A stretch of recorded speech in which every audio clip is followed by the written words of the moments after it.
എന്നറിയപ്പെട്ടിരുന്ന കിഴക്കൻ ഏറനാടും മഞ്ചേരിയുടെ ഒരു ഭാഗവും ചേർന്ന് 1965 നിയമസഭാ മണ്ഡലമായ നിലമ്പൂർ ഇപ്പോൾ ഉപതെരഞ്ഞെടുപ്പിന്റെ ചൂടിലും ചൂരിലുമാണ്.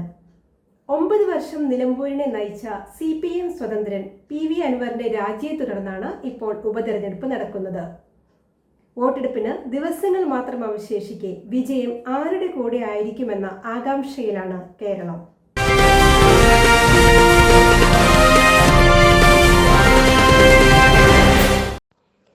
A to Z news Malayalam 24 team നിലമ്പൂരിലെ വോട്ടർമാർക്കിടയിൽ നടത്തിയ അഭിപ്രായ സർവേയിൽ പങ്കെടുത്തവരിൽ പലരും നിലമ്പൂരിൽ ആരു ജയിച്ചാലും ജനത്തിന് പ്രയോജനമില്ലെന്ന അഭിപ്രായക്കാരാണ്.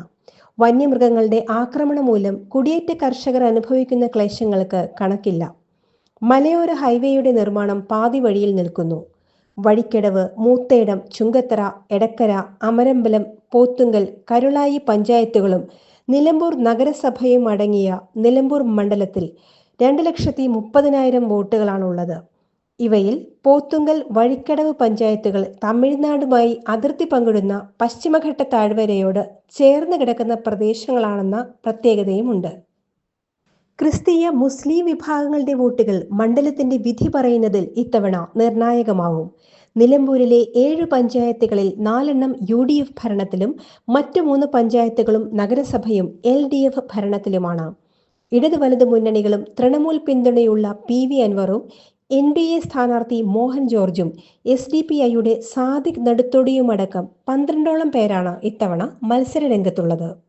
പ്രചാരണത്തിൽ PV അൻവർ ഏറെ മുന്നിലാണ്. മണ്ഡലത്തിൽ എവിടെ നോക്കിയാലും അൻവറിന്റെ പോസ്റ്ററുകളും ബാനറുകളും കാണാം. ആര്യാടനും സ്വരാജും പ്രചാരണത്തിൽ ഒപ്പത്തിനൊപ്പമുണ്ട്.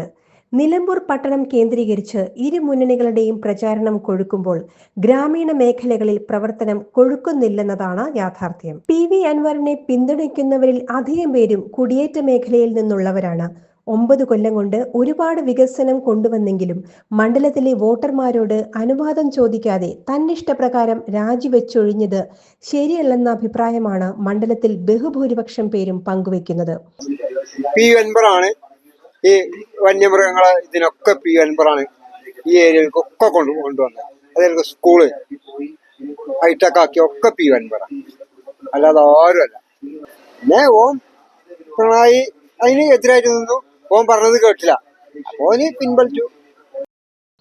ആര്യാടൻ മുഹമ്മദിനുണ്ടായിരുന്ന വ്യക്തിബന്ധങ്ങൾ കാത്തുസൂക്ഷിക്കാൻ ഷൗക്കത്തിന് കഴിയുന്നില്ലെന്ന അഭിപ്രായം പങ്കുവയ്ക്കുന്നവർ നിലമ്പൂർ നഗരസഭാ പ്രദേശങ്ങളിൽ ഷൗക്കത്തിന് വൻതോതിൽ വോട്ടുകൾ കുറയുമെന്നും അവകാശപ്പെടുന്നു. കുരുളായി, വഴിക്കടവ്, മൂത്തേടം പഞ്ചായത്തുകളിലെ മുസ്ലിം ന്യൂനപക്ഷ വോട്ടുകൾ ആർക്കൊപ്പം എന്നതും ഇത്തവണ നിർണായകമാവുമെന്നാണ് പൊതുവെയുള്ള വിലയിരുത്തൽ. ചുങ്കത്തറ പഞ്ചായത്ത് അൻവറിനൊപ്പമാണെന്ന അഭിപ്രായവും വോട്ടർമാർ പങ്കുവയ്ക്കുന്നു. VS ജോയിയുടെയും M സ്വരാജിന്റെയും നാടായ പോത്തുങ്കൽ പഞ്ചായത്തിലും ന്യൂനപക്ഷ വോട്ടുകൾ വിധി നിർണയത്തിൽ നിർണായകമായേക്കാം. ലീഗ് കോട്ടയെന്ന് വിശേഷിപ്പിക്കാവുന്ന മൂത്തേടം പഞ്ചായത്തിൽ ഇത്തവണ മുസ്ലിം ലീഗിന്റെ വോട്ടുകൾ ഭിന്നിപ്പിക്കാനാവില്ലെന്നാണ് വിലയിരുത്തൽ. അൻവർ എഫക്റ്റ് മണ്ഡലത്തിൽ ഒരിടത്തും ശക്തമല്ലെന്നും വലത് ഇടതു മുന്നണികൾ തമ്മിലാണ് ഇവിടെ മത്സരമെന്നും ഇരുപക്ഷത്തുമുള്ള നേതാക്കൾ പറയുമ്പോഴും വിജയം ആർക്കെന്നുറപ്പിക്കാൻ ഇനിയും സമയം വേണ്ടി വന്നേക്കും. ഇരു മുന്നണികളും വിജയമുറപ്പിക്കുമ്പോൾ അൻവർ 3ാം സ്ഥാനത്തേക്ക് പിന്തള്ളപ്പെടാമെന്ന് അഭിപ്രായപ്പെടുന്നവർ ഉണ്ടെങ്കിലും അൻവറിന്റെ അണിയറ നീക്കങ്ങൾ ആർക്കും പ്രവചിക്കാനാവാത്ത വിധം ശക്തമാണ്. കോൺഗ്രസിനുള്ളിലെ പടലപ്പിണക്കങ്ങളും മണ്ഡലത്തിൽ പ്രതിഫലിക്കാമെന്ന് അഭിപ്രായമുള്ളവരും നിലമ്പൂരിലുണ്ട്. VS ജോയിക്ക് സീറ്റ് നൽകാതിരുന്നതും VV പ്രകാശിന്റെ 2021 പരാജയവും കോൺഗ്രസിലെ ഭിന്നിപ്പിന്റെ കാരണമായി ജനങ്ങൾ ചൂണ്ടിക്കാണിക്കുമ്പോഴും നിലമ്പൂരിൽ UDFന്റെ വിജയം ഉറപ്പിക്കാൻ വൈരം മറന്നും മുസ്ലിം ലീഗ് കച്ചമുറുക്കി രംഗത്തുണ്ട്. ഇടതു മന്ത്രിമാരും MLA മാരും വിവിധ ജില്ലകളിൽ നിന്നുള്ള പാർട്ടി പ്രവർത്തകരും മുഖ്യമന്ത്രിയുമെല്ലാം M സ്വരാജിനെ വിജയിപ്പിക്കാനുള്ള കഠിന പ്രയത്നത്തിലാണ്. കോഴിക്കോട്, കണ്ണൂർ, പാലക്കാട് ജില്ലയിൽ നിന്നുള്ളവരാണ് മണ്ഡലത്തിൽ LDFന്റെ ബൂത്ത് തല പ്രവർത്തനങ്ങളെല്ലാം ഏകോപിപ്പിക്കുന്നത്. KPCC അധ്യക്ഷൻ സണ്ണി ജോസഫും പ്രതിപക്ഷ നേതാവ് VD സതീശനും നേതാക്കളായ അടൂർ പ്രകാശ്, രമേശ് ചെന്നിത്തല അടക്കമുള്ള കേരളത്തിലെ കോൺഗ്രസ് നേതാക്കളും പ്രവർത്തകരും നിലമ്പൂരിൽ സജീവമാണ്. ഇതിനിടയിൽ ചില ഏജൻസികളുടെ തെരഞ്ഞെടുപ്പ് സർവേ ഫലവും പുറത്തു വന്നിട്ടുണ്ട്. ആര്യാടൻ ഷൗക്കത്തിന് പോൾ ചെയ്യുന്ന വോട്ടുകളുടെ 47% ലഭിക്കുമെന്നാണ് സർവേ ഫലം.